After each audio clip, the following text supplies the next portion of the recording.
the son of an oil man. I lived overseas all of my life. I was very fortunate in both having several graduate degrees and being a Marine Corps infantry officer, Marine Corps intelligence officer, and then a clandestine intelligence case officer. I've programmed imagery satellites. I've helped steal signals code books. I've done counterintelligence. I'm basically intimately familiar with the way in which the U.S. government does or does not do the craft of intelligence. What you need to know is I'm a spy saying spying doesn't work. It's costing you $1.2 billion a week to produce the president's daily brief for a guy that can't read.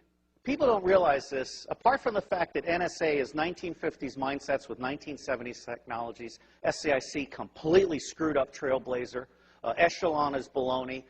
80% of your signals intelligence comes from analysis of patterns.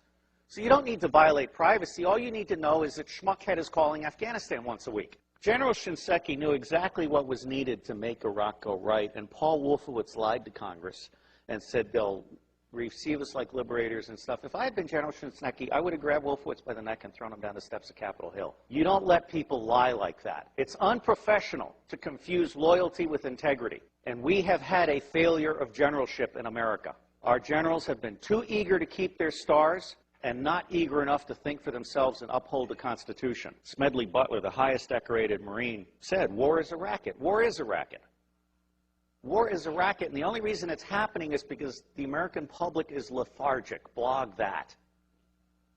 You are the Paul Reveres and Patrick Henrys of our generation. Bottom-up horizontal connection is key. Sharing at all levels, not top-down control. Public intelligence and influence is about to take off. We are about to bury rule by secrecy. Civil affairs is the focal point. The intelligence guys need to go back in their box. Bloggers, not informants, are key. The FBI is about to try and hire 2,000 informants in a Soviet police-style approach to security. That's idiocy. If you bloggers self-organize and attach yourself like leeches to specific issues, corporations, organizations, challenges, whatever, you will be the intelligence Minutemen of this century. The power is in your hands. There aren't enough guns to kill us all, and Halliburton can't build the jails fast enough to keep us down. Bloggers, as Linux is organized, where you grab onto an issue or something and you are part of a structured citizen journalism blogging thing that lets no evil doing go unnoticed, that rules. So I think we're at a turning point. I think we're at the very beginning of a historic tidal shift in power, restoring the Constitution. I don't know how many of you are following this, but the Comptroller General has told Congress the United States of America is insolvent. We're out of Schlitz. We literally have no money to make it to the next decade. Now, there's some very easy solutions.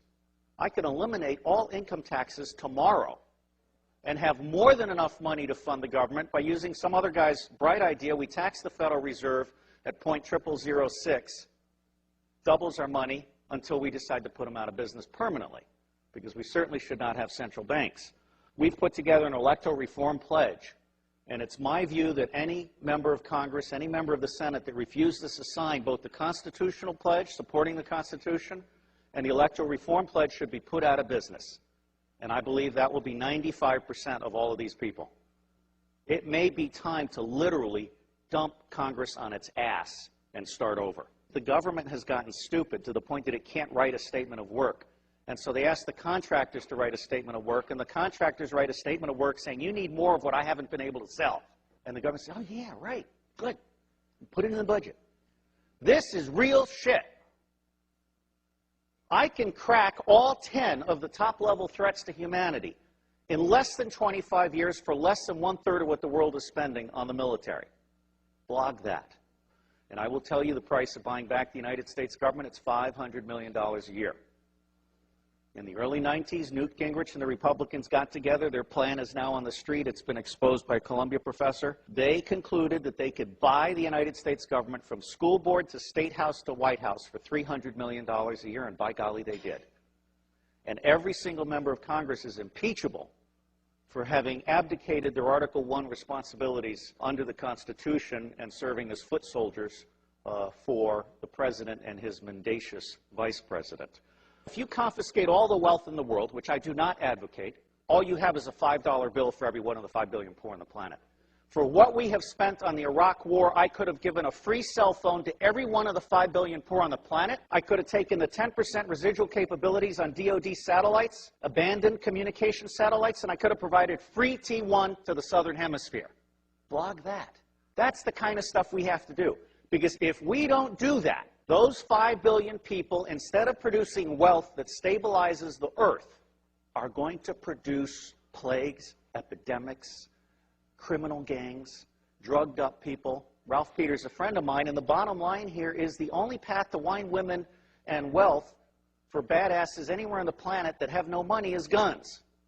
And what's happening here is we're at the very beginning. We're just starting to come out of our little eggshell. When the industrial era began, it broke the connection between kinship and trust. And it started treating people as commodities. And then we lost sight of our government and we allowed the corporations to buy the government. The United States of America no longer represents we the people. But you can change that. The reason it's not working today is because we have a military-industrial complex that profits from secrecy and war, and it does not profit from efficiency and peace. Blog that. The bottom line here is that central banking is an evil cancer. These people are selling us credit they don't have so they can take profits they don't deserve out of our pockets. That's nuts. The United States government is constitutionally chartered to print money on the good faith and credit of all of us and not pay interest. Why are we being such fools? Well, unfortunately, if you fight them, you get assassinated. Lincoln and Kennedy were both about to print money and not borrow from the banks. I can't connect those two dots, but I can tell you they're side by side. But the reality is the federal government is broken in every possible way. And it's going to be localized, bottom-up resilience networks. They're going to save us. That's where you guys come in. Our educational system stinks. It beats the creativity out of kids by the time they're in the 4th grade. It forces you to become a blogger or hacker in order to become creative. So you guys are the lifeboat. We've gone from America the Beautiful to America the Shit. Now, I believe we need to start blogging retrospective impeachments. I'm not saying we need to hang them or tar them or feather them, just out them. I think it's time for citizen investigative journalism to go deep and go back and go current. And people need to understand they can't get away with this stuff. There is absolutely no lack of solution, and there is also no lack of money. What is lacking is the popular political will to exercise our God-given right to be in charge.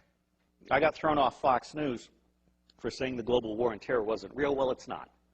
Okay? I mean, until we can get to one man, one bullet for the top 6,000, we can contain the next level, and we can provide a quality of life for everybody on the planet at the lowest level, we're not going to get it. The Air Force solution for terrorism is to kill one guy in an entire village, which of course creates 100 to 200 additional terrorists because of that indiscriminate war crime. It's just nuts. And it's nuts because the media isn't doing their job, and so it falls to you. And my dream is to have someone adopt every zip code and start doing that weekly report for their zip code. And then those little reports will start having babies, and it'll start spreading. Your government is stupid, and they're stupid deliberately.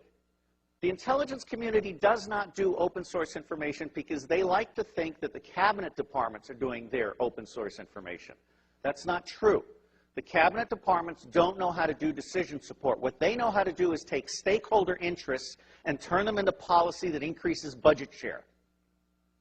That is not what I call reality-based budgeting. Politics today has gotten so dirty it's not worth anybody's time if they've got a brain. Well, I don't have a brain, I have a soul. And I believe that America needs to get back in the business of managing itself. I am absolutely certain that central banks are an evil.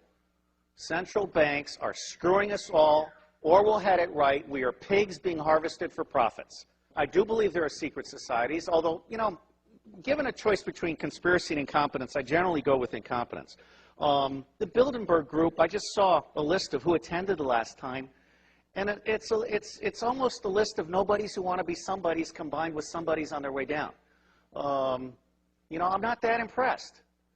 These people think they're the movers and the shakers. They're only the movers and the shakers as long as you let them be the movers and the shakers. I spent 18 years trying to help secret government agencies get in touch with unclassified information.